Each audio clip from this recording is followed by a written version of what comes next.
Lori talked on Wednesday about being weary.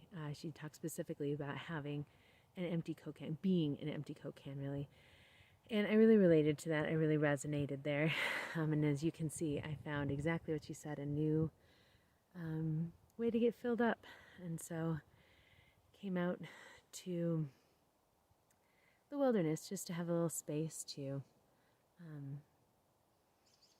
breathe and be for, a couple of minutes, not think about coronavirus or the division in our country or, fill in the blank, all of the things that can worry us. And it's been a really peaceful place. And as I was sitting here, I was contemplating the glory and beauty of this place, which I don't know about you, but always makes me think of the glory and beauty of God and his just creativity in making these things. And I have to be honest, as I was sitting here thinking that, I started thinking, yeah, I really need to spend some time with God because, my quiet time this morning was rushed and this and that and all of the things, and I need to I need to sit and contemplate the glory of God so it'll give me something interesting to say and some, blah, blah, blah, all the things. And then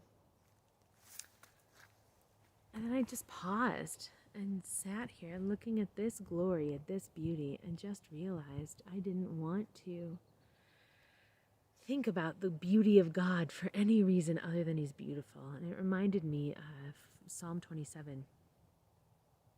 The psalmist there says, the guy who wrote the psalm, which I assume is David, he wrote a lot of psalms, he was very poetic.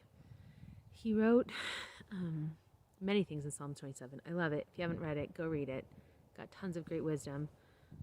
It's just a nice sitting psalm. It's a nice psalm to sit in for a while and just mull over the words and roll around in them a bit. But one of the things that struck me as I was sitting here was just there's this line in it that says, one thing that I would ask the Lord, one thing I would seek. I'm going to get it a little wrong. Please forgive me. You'll have to look it up yourself to get all the right words. But it says, one thing I would ask and one thing I would seek is that I would dwell in the house of the Lord forever so that I could gaze upon his beauty. And the psalmist does go on to say, because it's there that I'm safe and protected. But it just, I just had to sit there for a second and think, he's not saying I want to dwell in the house of the Lord forever because there's these great things, but because it's so great to just be in his presence. I really needed that, and I needed this space to do that, and so I sat here in his presence. And I thought I'd tell you about it. So there you go.